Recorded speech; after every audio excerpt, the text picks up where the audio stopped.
Welcome to Dice Control Dojo. I'm Phil, practicing every day and sharing my tips so that we can all be better craps players. Today we're going to dive into the book report I did, Talent is Overrated II. I went over this in a previous video about the book by Jeff Colvin called Talent is Overrated. And I wanted to tell you my experience from the time I read the book to where I am now and why I'm where I am today.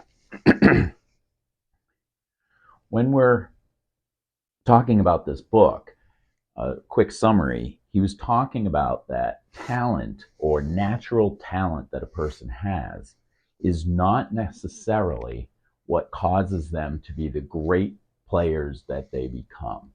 It's through deliberate practice, coaching, and mentoring, and a dedication to the practice, deliberate practice. In upcoming videos, we'll go over what exactly deliberate practice is, but I'm going to give you an overview of what I did and how I changed the way I throw dice. And it is I just want to start off by saying, look, everybody's not going to do this. You want to have fun at craps, and I get it. What I'm showing you is my journey. This is the way I throw. I throw this way. I throw with a specific grip. I throw with a specific arc. I throw just in this section right here. I don't do the ends. I don't do different types of grips. I don't try different things like that because I feel that this element, this throw, trying to keep it simple and trying to reduce down the odds of changing anything, all the variables, reduce them down by deliberate practice. So there's a lot of people out there showing you a lot of different ways of doing things. I'm not an expert. Once again, I'm a student just learning this after 15 years, and I'm still learning. So I'm giving you my journey. You do what you will with what these videos are. Hopefully you take a little snippets of each and become a better craps player. So when I went through that book, I realized with being able to do a task, a repetitive task of grabbing the dice, relaxing, and throwing it, that if I do this task, I can make money at the craps table. So, once again, I'm not very talented with my hands. I can't play video games very well at all. I'm not a great typer. I have some skills at golf. I can play hockey.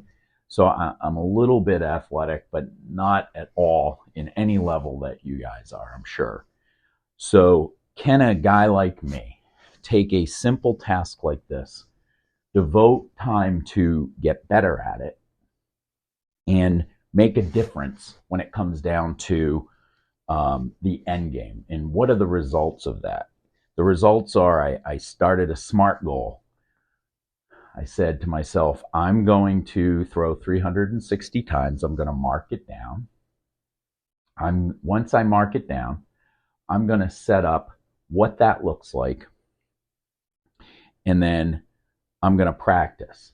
I'm going to do 1 year of practicing 30 to 60 minutes every day. I'm going to get some coaching. I'm going to get some mentoring. I'm going to go do live practices at the casino, which is something we'll talk about in later videos.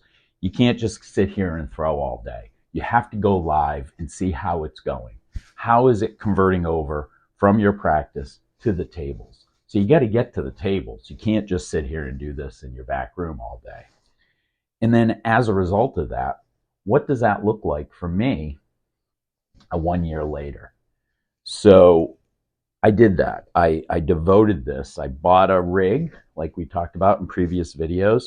I bought some dice. I practiced. I practiced every day, 30, 60 minutes every day. I had coaching. I kept track of it on my computer so that I made sure I was able to take a look at it. I made sure I did the same type of throw every single time. I had feedback from the coach. I used feedback from my software. And at the end of 1 year, I went from an SRR, which we talked about, that was around 6.9, uh, the first set of throws. At the end of the day, my results after 1 year of practicing every single day, and when I say every single day, I marked it down. I'm a little obsessive compulsive. I got in every morning. I set up my rig in the rec room. I watching TV and trying to, well, keeping the TV on and trying to throw every single day, getting my rhythm down, getting my muscle, my synapses going. And that's what I worked on. And the results were I ended up throwing an SRR at the end of 1 year. The results were a 9. I threw an SRR of a 9. So, what did I do? And why did I do that? So, when we talk about getting back to the 5 elements of deliberate practice, we're talking about somebody that's taking a simple task, and it's called repetitive deliberate practice. It's doing the same thing over and over with coaching and mentoring to get that rhythm down. Like Tiger Woods practicing a putting, right? It's 1,000 times. People looking at him like that's not going well. They're taking a look at their body position. They're taking a look at their finger position. It's the same thing with playing a piano or a violin. You're constantly doing a repetitive thing over and over and over, and it's highly demanding. This isn't just practicing and throwing down, marking your scores.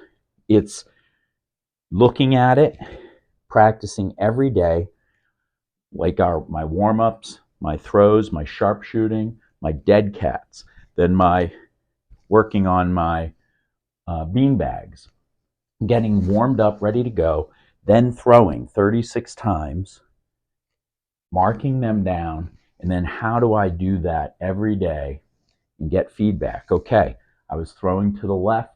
What does that look like? Tomorrow I'm practicing on making sure my arm is throwing straight and my fingers are aligned. So when you're concentrating on specific tasks over and over, it's highly demanding. You can't do it all day. You have to take a mental break, but you have to focus on it. It got to be a focused, dedicated, deliberate practice.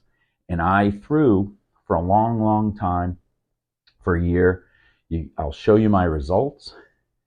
And that was my goal, is to try and get up over 7. And at the end of a year, I was up over 9. We were making some good money in Vegas. I did a very good presentation on this, showing that whether you're doing it for craps or whether you're in a business and you have people that you think can't get better at what they're doing, they can.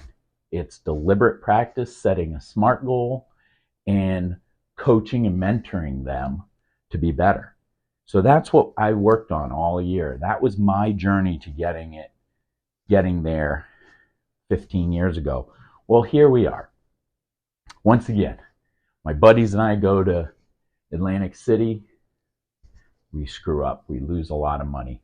None of us could throw very well. Now, that was a very small snippet statistically of dice throwing. You need thousands of throws to get this SRR where you want it. So it's a very small. I mean, if I only threw 25 times at the table over a weekend, you can't statistically put that. If you put that in with my 1,000 of throws, it's not going to affect that SRR lifetime, right?